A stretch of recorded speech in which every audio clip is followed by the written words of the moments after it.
तो पिछले एपिसोड में हमने देखा कि हाउचिन की स्पिरिट पावर काफी ज्यादा कम थी, जिसकी वजह से वो टेस्ट में फेल हो जाता है। ये बात हाउचिन के लिए बर्दाश्त करना काफी ज्यादा मुश्किल थी, क्योंकि वो नाइट टेंपल से नहीं निकलना चाहता था। हाउचिन अपनी जगह पर फ्रीज होकर इस सारे समय एक शीशी के बारे में सोच रहा था। इस शीशी में एक खास तरह का लिक्विड होता है जो यहाँ पर नाइट टेंपल में इन सबको दिया जाता है, ताकि इन लोगों की स्पिरिचुअल पावर को बढ़ाया जा सके।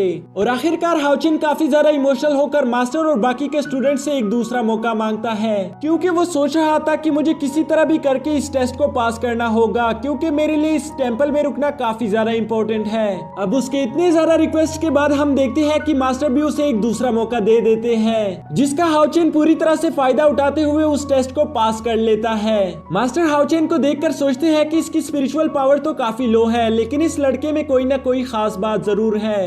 अब आगे तो नेक्स्ट एपिसोड शुरू होता है और हम देखते हैं एक लड़की को जो कि कुछ डीमन वुल्फ से अपनी जान बचाकर भाग रही थी। इस लड़की की स्पीड और स्टेमिना काफी ज्यादा थी, जिसकी वजह से ये डीमन वुल्फ मिलकर भी इसे पकड़ नहीं पा रहे थे। इन डीमन वुल्फ्स को काफी ज्यादा गुस्सा आ गया था, क्योंकि ये काफी वक्त से इस लड़की के पीछे भाग रहे थे। अब गहरे जंगल में एक जगह ये डीमन वुल्फ इस लड़की को घेर लेते हैं, जिसके बाद इस लड़की के पास लड़ने के डीमन वुल्फ्स को काफी ज्यादा गुस्सा आ गया था, क्योंकि ये काफी वक्त से इस लड़की के पीछे भाग रहे थे। अब गहरे जंगल में एक जगह ये डीमन वुल्फ इस लड़की को घेर लेते हैं, जिसके बाद इस लड़की के पास लड़ने के अलावा कोई रास्ता नहीं बचता। पर हम देखते हैं कि इस लड़की के स्पीड के साथ साथ इसके मैजिकल टेक्निक्स भी काफी ज्यादा अच्छे थे। वो अपनी स्पीड टेलीपोर्टेशन टेक्निक्स का इस्तेमाल करते हुए लगातार उन वुल्फ्स को घायल कर रही थी। लेकिन तभी एक डीमन वुल्फ मौका पाते ही उसका पैर पकड़कर जख्मी कर देता है, जिसकी वजह से वो दर्द के साथ जोरों से चिल्लाती है। यहाँ इसी जंगल के पास नजदीक ही नाइट टेंपल भी था, जहाँ हाउचिन और उसके सारे दोस्त टेस्ट पास करने के बाद अपने अपने घर जा रहे थे। उन सारे डेसिबल्स को लेने के लिए उनके फैमिली मेंबर्स आए होते हैं, लेकिन हमारा हाउचिन वहाँ पर अकेले ही खड़ा था। ये देखकर मास्टर हाउचिन के पास आकर कहते हैं कि तुम अभी तक घर नहीं गए, जिस पर हाउचिन कहता है कि मैं बस किसी का इंतजार कर रहा था ताकि हम दोनों मिलकर जा सके।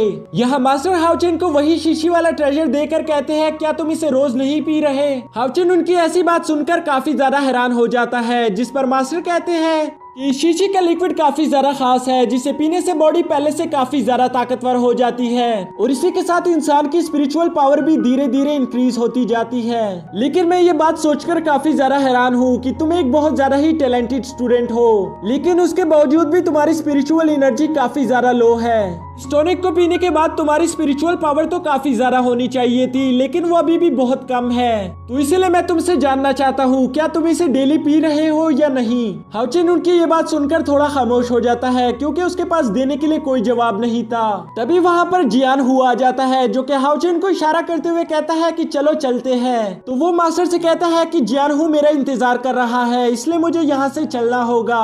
वो बड़ी तेजी से जियान हु के साथ जंगल की तरफ भागना शुरू कर देता है। यहाँ पीछे मास्टर सोचते हैं कि हाउचिन जरूर मुझसे कोई बात छुपा रहा है, लेकिन मैं ठीक से नहीं जानता कि आखिर वो क्या हो सकता है। यहाँ दूसरी तरफ हम देखते हैं कि हाउचिन और जियानहू भागते भागते जंगल तक आ गए थे। तो अब मौका पाकर जियानहू हाउचिन को देने के लिए अपना ट्रेजर ऑफर करता है, जो देखकर हाउचिन कहता है कि ये तुम क्या कर रहे हो, इसकी कोई जरूरत नहीं। जिस पर जियानहू कहता है कि मैं बहुत अच्छी तरह से जानता हूँ कि तुमने कई अरसे से अपना ये ट्रेजर नहीं पिया, बल्कि तुम ये ट्रेजर अपनी बीमार माँ को पिला रहे हो। और दोस्तों यहाँ पर हमें काफी सारी बातें मालूम हो जाती है कि टेस्ट फेल होने के बाद हाउचिन उदासी के साथ इस ट्रेजर के बारे में क्यों सोच रहा था। दरअसल वो जानता था कि अगर मुझे नाइट टेंपल से निकाल दिया गया तो मुझे ये ट्रेजर नहीं मिल सकेगा, और फिर वो अपनी माँ की बीमारी को कैसे ठीक करेगा। यही सोचकर वो काफी ज्यादा इमोशनल हो गया था। यहाँ हाउचिन जियानहू से कहता है कि तुमने बिल्कुल ठीक कहा, मैं ये ट्रेजर काफी अरसे से अपनी बीमार माँ को पिला रहा हूँ, जिसकी वजह से उनकी बीमारी में काफी कमी हुई है, लेकिन मैं फिर भी तुम्हारा ट्रेजर एक्सेप्ट नहीं कर सकता। मुझे खुद ही मेहनत करके स्ट्रॉन्ग बनना होगा। इसके बाद हाउचिन जंगल की तरफ भागते हुए जियानहू से कहता है कि तुम घर वापस चले जाओ, मुझे कुछ जड़ी बूटियां इकट्ठा करनी है, जिसके बाद मैं भी वापस आ जाऊंगा। जिस पर जियानहू कहता है कि ठीक है, लेकिन तुम अपना ख्याल रखना, क्योंकि जंगल में काफी बड़े बड़े बीस्ट है। लेकिन हाउचिन उसकी बातों को इग्नोर करते हुए जड़ी बूटियां इकट्ठा करने के लिए सीधा घने जंगल आ जाता है। अब यहाँ हाउचिन जड़ी बूटियां इकट्ठा कर रहा था कि तभी उसको पीछे किसी की गिरने की आवाज आती है। हाउचिन अपनी तलवार के साथ चेक करने के लिए जाता है कि आखिर वो क्या था। और वो वहाँ पर एक लड़की को देखकर काफी ज्यादा हैरान हो जाता है। ये वही लड़की है जो कि उन डीमन वुल्फ से बचकर भाग रही थी, लेकिन जख्मी होने की वजह से कमजोर होकर यहाँ पर आ गिरती है। हाउचेन उसको उठाने के लिए उसके नजदीक जाता है, लेकिन तभी वो बड़ी तेजी के साथ अपने मैजिकल डैगर को हाउचेन के गले पर रख देती है। हाउचेन उसके इतने ज्यादा करीब होते हुए पूछता है क्या तुम ठीक तो हो, जिस पर वो लड़की समझ जाती है कि मुझे इस लड़के से कोई खतरा नहीं, और इसीलिए वो हाउचेन के गले से अपना डैगर भी हटा लेती है।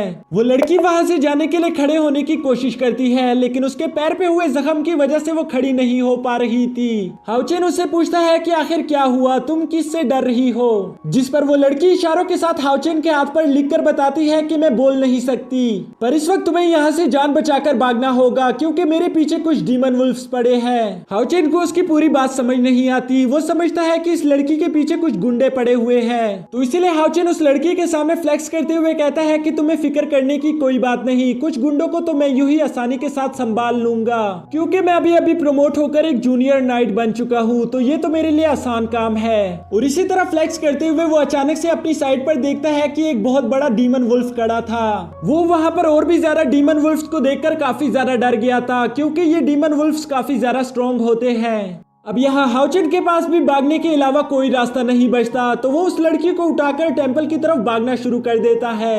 यहाँ हाउचेन किसी तरह बचते बचाते उन डीमन वुल्फ से आगे आगे भाग रहा था, लेकिन वो डीमन वुल्फ्स भी ऐसे ही आसानी के साथ उसका पीछा नहीं छोड़ने वाले थे। वो लगातार उसको पकड़ने की कोशिश करते हैं, लेकिन हाउचेन किसी तरह करके उनसे खुद को बचा रहा था कि तभी भागते भागते उसका पैर फिसल जाता है। अब इन दोनों को यूं जमीन पर देखकर एक डीमन वुल्फ उस लड़की को पकड़ने ही वाला था कि तभी हाउचेन बड़ी तेजी के साथ उसे साइड कर लेता है। यहाँ हाउचेन के पास लड़ने के अलावा कोई रास्ता नहीं बचता, लेकिन हम देखते हैं कि वो डीमन वुल्फ भी काफी ज्यादा स्ट्रॉन्ग था। उसने हाउचेन के हमलों को डॉज करने के बाद उसे एक बहुत जोरदार किक किया, जिसकी वजह से हाउचेन उड़ते उड़ते उसी लड़की पर आ गिरता है। यह सीन थोड़ा ऑकवर्ड हो गया था। हाउचेन शर्माते हुए कहता है कि तुम फिक्र मत करो, मैं तुम्हें बचा लूंगा, और वो फिर से उठकर उस डीमन वुल्फ से लड़ने की कोशिश करता है। इस बार हाउचेन समझ चुका था कि मुझे बस इसके पंजे और जबड़े से बचना होगा, और इसी प्लान पर अमल करते हुए वो उस डीमन वुल्फ को 2-3 खतरनाक शॉट्स भी मारता है। पर चूंकि हाउचेन की तलवार एक लकड़ी से बनी हुई थी, तो उसकी तलवार का इन डीमन वुल्फ्स पर कुछ ज्यादा असर नहीं हो रहा था। वो डीमन वुल्फ भी एक बच्चे से मार खाकर काफी ज्यादा गुस्सा हो गया था, तो इसलिए वो अपनी फुल पावर एक्टिवेट करके हाउचेन पर हमला कर देता है। इस बार उस डीमन वुल्फ की स्पीड काफी ज्यादा हाई थी। हाउचेन चाहकर भी उसे डॉज नहीं कर पा रहा था, और इसीलिए वो डीमन वुल्फ हाउचेन को बहुत बुरी तरह से मारते हुए पीछे फेंक देता है। अब हाउचेन के रास्ते से हटते ही 2 डीमन वुल्फ मौका पाकर उस लड़की पर झपटने ही वाले थे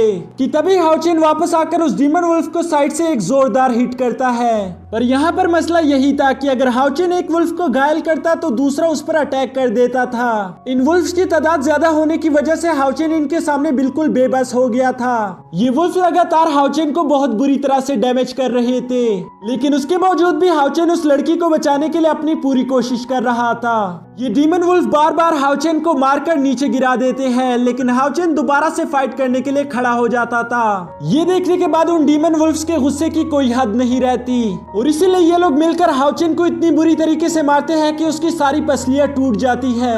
उसके चेहरे से काफी ज्यादा खून निकलता है, और उसे देखकर ऐसा लग रहा था जैसे अभी हाउचेन अपना दम तोड़ देगा। यहाँ वो लड़की भी हाउचेन की ऐसी हालत देख नहीं पा रही थी, लेकिन अपने जख्मों की वजह से वो चाहकर भी कुछ नहीं कर सकती थी। यहाँ पसलियां टूटने के बावजूद भी हाउचेन एक बार फिर से खड़ा हो गया था, जो देखकर एक डीमन वुल्फ कहता है कि ये लड़का तो काफी ज्यादा टफ है, ये मरे बगैर हार नहीं मानेगा, और इसीलिए वो अपने एक हाथ से हाउचेन को उठाकर उसके गले को दबाने की कोशिश करता है। हाउचेन बिल्कुल बेजान हो चुका था। उसकी ऐसी हालत देखकर वो लड़की भी तकलीफ से चिल्लाती है। वो डीमन वुल्फ भी ये देखकर खुशी से हंस रहा था कि तभी हाउचेन होश में आकर अपनी तलवार को उसके गले में उतार देता है। वो डीमन वुल्फ हाउचेन को नीचे फेंककर वहीं पर तड़पते तड़पते अपना दम तोड़ देता है। यहाँ हाउचेन जख्मी हालत में धीरे धीरे रेंगते हुए उस लड़की के नजदीक आ गया था, और नजदीक आने के बाद वो उस लड़की से कहता है कि यहाँ से नीचे एक रोड है जो कि सीधा तुम्हें नाइट टेंपल तक ले जाएगी। मैं इन लोगों को यहाँ पर कुछ देर और रोक सकता हूँ, तो मौका मिलते ही तुम यहाँ से भाग जाना।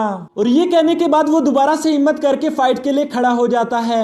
वो लड़की भी हाउचेन की इतनी ज्यादा हिम्मत देखने के बाद उसके साथ खड़ी होकर फाइट के लिए रेडी हो जाती है। अब एक तरफ ये 2 जख्मी बच्चे खड़े थे और दूसरी तरफ चूहा डीमन वुल्फ्स, जिन्होंने इन दोनों को ही चीर पाड़ कर खाने का पूरा मन बना लिया था। और इसी के साथ हमारा ये एपिसोड भी खत्म हो जाता है। तो मिलते हैं हमारी नेक्स्ट वीडियो में, तब तक आप हमारे चैनल को सब्सक्राइब करके बेल आइकन को प्रेस कर दो ताकि न्यू वीडियो की नोटिफिकेशन आपसे मिस ना हो सके।